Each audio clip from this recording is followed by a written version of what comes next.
Well, I have no good way to start this video with an explanation of why I watched this other than I just did. Anyways, Cosmic Princess Kaguya sets out to be what if the tale of the bamboo cutter was combined with Mamoru Hosoda's bell.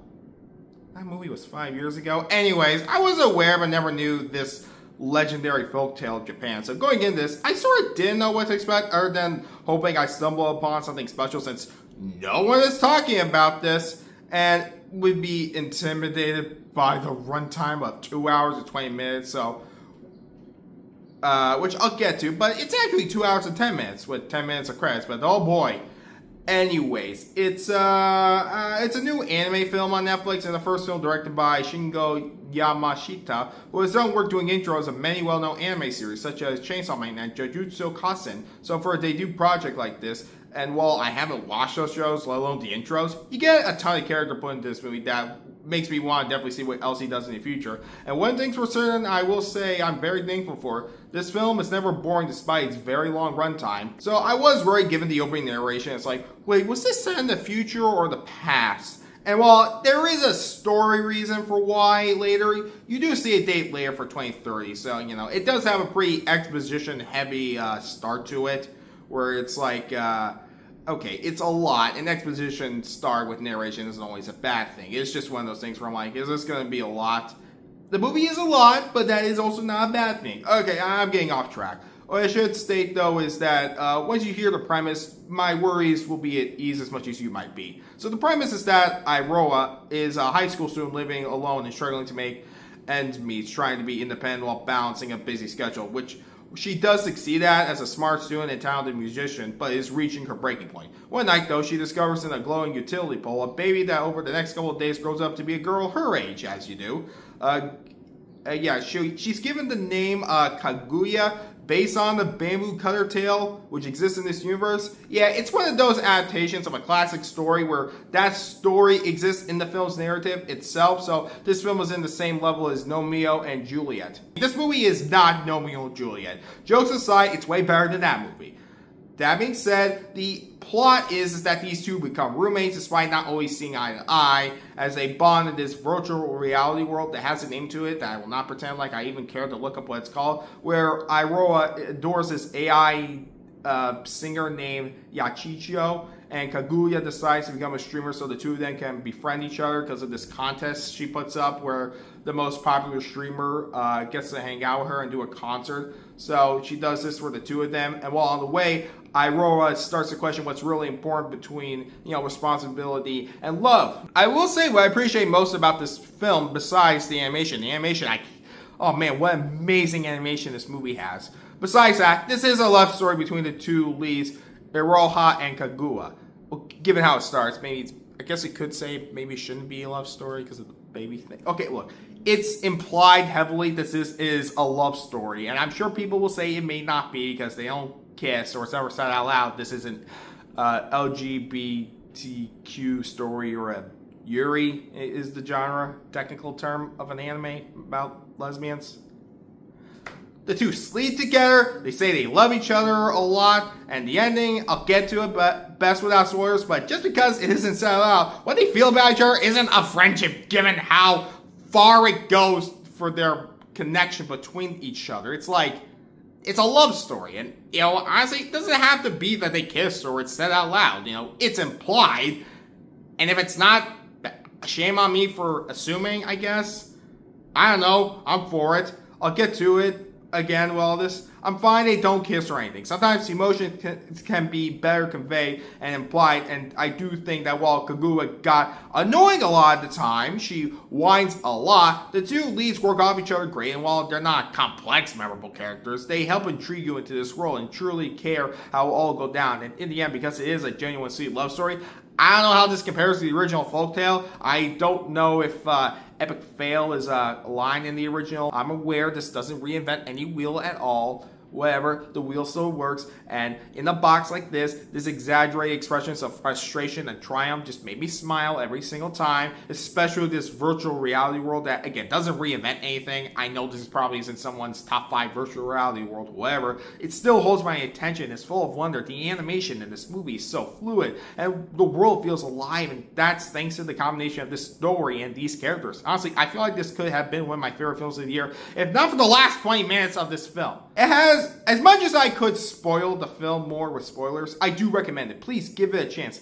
However, the last 20 minutes of this movie drag. It has an ending, and while the movie has a couple of pacing issues, like the Fortnite competition, has great animation still, but could probably be shortened, and there's this twist with a character named Mikado that comes out of nowhere but serves its purpose.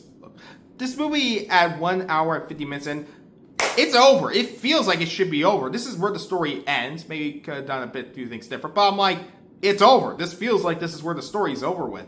But it just even does this fake out fourth wall break ending, which, by the way, there's no other fourth wall jokes like that in the movie, but whatever. It just keeps going despite pretty much feeling over at this point. And, it's like the last 20 minutes of this movie, it feels like 40 minutes because on paper, I'm fine with what it actually decides to end on. It's just the execution is so sloppy. There's this twist with Yachio that is foreshadowed, but it's so overcomplicated what this explanation is. And really, I just didn't need an explanation like this for a story about wonder and not overthinking it. The movie itself says, you're not supposed to overthink this story. I'm like, well, don't present me a version of the story where it's this overcomplicated to follow. Anyways, where I was is that, I just didn't need an explanation like this for a story where it felt wrapped up, and then it's like, you introduce this, you introduce that, and I just, it raises so many questions. I wouldn't say this ruined the film at all for me, but, I have questions, and it feels like this could be shortened, still even at this point. It's better explained or less complicated. If anything, this is where less is more should be. I don't want to spoil it, but the ending, it just raises so many questions, but doesn't take away anything else that comes prior, because I'm happy where it goes. I'm just saying it's a lot. The story is lovely, though, and the animation is probably impressive in ways I just can't do justice to describing this, because I'm a weeb. Wait, no, that means I know much about anime. It's because I'm not a weeb. And the music is fine. Yeah, it has a ton of music in it, and maybe because it's a lack of competition so far this year in terms of film music. It has good songs, I think. I don't know if I would listen to it on its own. Well, I mean, they're not in English, so... But, it's just then again, I wasn't impressed by the K-pop Demon Hunter soundtrack on first listen, and then I ate my words weeks later when it became more popular. Now, Cosmic Princess Kaguya, I don't think will be praised for the soundtrack, but it just does a lot, and it can feel overstuffed with ideas and characters, but I have to say, the end result is a great film. This is a great film, and it feels like it's just going to be looked over. I wish with Tidying Up, it could be one of the best films of the year, in my opinion, but my opinion is that this is a great film. It's a lot and does so much to stick in my memory and make me want to talk about things I can't because of spoilers. But it will stick with me for everything I did say prior. While I loved it, it's not perfect. I think it has a lot of issues. I don't even know with my recommendation I can guarantee everyone will love this movie. I mean, it's a lot. But it does feel like a shame, like Lost in Starlight last year, it just will go under the radar. But who knows? Word of mouth is powerful, and this film, all in all, is such a delight and it's entertaining that even dragged out, it just never bores or feels tedious. I hope others will also feel the same way about it. Cosmic Princess Kaguya is an impressive and magical experience. Who knows what comes out of this, It's always about word of mouth, and it's always about seeing what people enjoy. And I hope you enjoy this one too. I give Cosmic Princess Kaguya an 8 out of 10. Well, if I had to describe this movie in 3 words, it would be passable yet derivative. To put it bluntly, it's not a movie I hated, but a movie where, well, I wouldn't say I liked it. It serves its purpose, but not enough where it's good enough to stand out amongst every other film to exist. It's the kind of movie, give it 3 years, no one will ever talk about. And if I haven't seen it, I wouldn't think twice about having missed it. But having watched it, I will give it this. It does its job. But like every job, just because, it does its job doesn't mean you have to like it. Or, maybe you do like it. Again, I do think this is just going to be one of those flip-flop opinions. Maybe I'll change what I think, but I am firm at where I'm standing about it now. It's just, this isn't a dreadful movie. It's just the kind of movie where I'm like...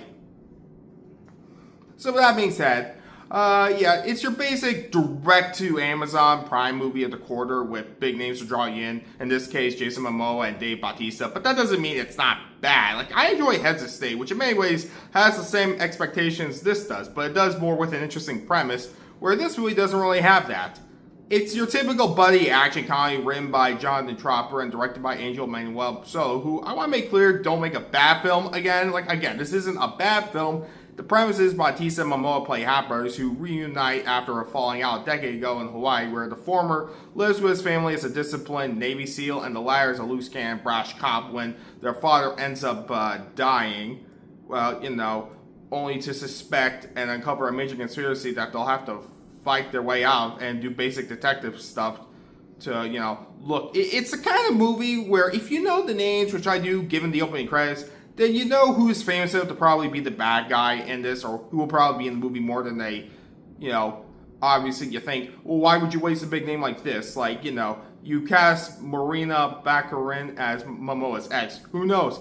Why else would you get a big name like this for just her to be the girlfriend who leaves? You gotta give her a big action sequence where she knows hacking and those crazy car stunts despite not establishing anything for a character to do any of this. Because Marina Baccarin is a name now compared to when she was in Deadpool 2. My head hurts. Okay, look, all that being said, I didn't hate the movie. Again, I just want to make this clear. It doesn't intrigue me at any point. Momoa plays it so difficult, but he's expected that it's hard for me to even pretend to see him as his character, who seems to know pop culture references. I don't believe for a second he or the character would know. I mean, oh yeah, this guy knows Naruto. Now, let me be clear. This movie has a ton of needle drops, banter that isn't funny, and follows the buddy cop formula to a T. Like, this formula to a T, except neither are cops. Well, it's not Momoa's jurisdiction, where I wonder if there would be consequences to all the stuff he and Bautista did, given there is a lot of legal stuff, and as you probably do, and as they even do the basic getting yelled at by the police chief scene in the movie, the cliche where it's like, you're off, you guys can't do this case. But they're not cops, so, whatever. It's just, it isn't done anywhere that couldn't be more cliche in this type of movie. The kind of movie it is, though, it does, as I say, do its purpose at times. The action sequences were hit and miss, but more than not, I would say they were entertaining, as it is R-rated, so they're allowed to go out there. Like one scene where Momoa cheese grates a guy's farm, or Bautista rips out a BDSM store employee's nipple chain thing. I don't know what it is, and though it cuts before it, and I would have loved to have seen a fight where Dave Bautista beats up people in the BDSM store. Just imagine all the possibilities. We haven't gone anywhere else. That's what this movie needed, something original like that. Now, that being said, I did also get a few laughs out of the movie once in a while, even a pop culture reference when Momoa tells Jacob Batalon after doing parkour, he looks like fat Jackie Chan. Though I did roll my eyes when Batalon calls the leads, if The Rock effed himself and had twins, it's like, yeah, I get it, neither of them are The Rock. Okay, look. It does feel like the kind of script, as well as where the actors who got staying power, demanded the roles rewritten to fit them more specifically rather than work around whatever might have been in the original script. But that's just me speculating, and it doesn't really matter in the grand scheme of things. Like, Momoa's fine, and even if it is him playing himself, he's fine. And Dave Bautista is always great, and wish he didn't have to do movies like this. I'm just saying, maybe one day he'll be nominated for an Oscar. Who knows? But sometimes you do what you have to make a paycheck. Oh, that's the comparison for just having to do a job whether you like it or not. Look, in some ways, the best way to describe this movie is that I don't think it's a good movie, just competent enough, where if you can get past the shortcomings, you'll have a decent movie night. But for me, it interests towards just okay enough, but never really made me care enough where that happened. It works as a background movie, and I don't think it's a struggle to give it my full attention, just my interest. There are clues that feel way too obvious, like a package from the start that, Momoa is told about, and it's just like, you're just gonna ignore that information, or obviously foreshadowed stuff where it's like, hey, wait a minute, do you have this thing that we're not gonna use now, but we're definitely drawing attention to? I wonder if this is gonna be used later. Look, besides all that, it's such an obvious general plot where you might think it's saying something important, because it kind of feels like it does, but it's like the kind of mystery that you can tell exactly what it's gonna be for. Like, why are they doing all this? Well, it's probably for this reason, because like it's not that deep. And I'm sure it doesn't have to be deep, but it's not interesting. It has to be interesting enough to ignore the fact that it's just whatever.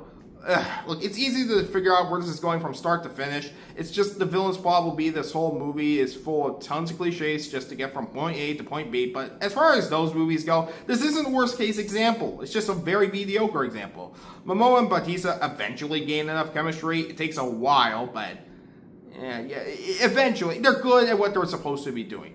It's just, man, it's just the kind of movie where it's in one ear and out the other. And eventually, it does have its highlights because it isn't PG-13. So, obviously it can go all out with the action, being bloody and whatever. But I honestly can't pretend to be enthusiastic enough to say this is just going to be sitting perfectly right in the middle of my 2026 list beyond that. Like, it's just going to be in the mediocre section as far as I can tell. But I do recommend it for what it is if you can get past the shortcomings. And maybe you'll get more enjoyment out of it because you're not looking at it as just this thing to compare to every other movie. On its own, it's very what it is if you know what to expect going in. But for me, this is just not a positive recommendation. It's a recommendation, but expect something to be mediocre in the end. Instead of just, a better movie you can be watching out of, a million movies that exist that can be better serving your time. I give The Wrecking Crew a 5.5 out of 10.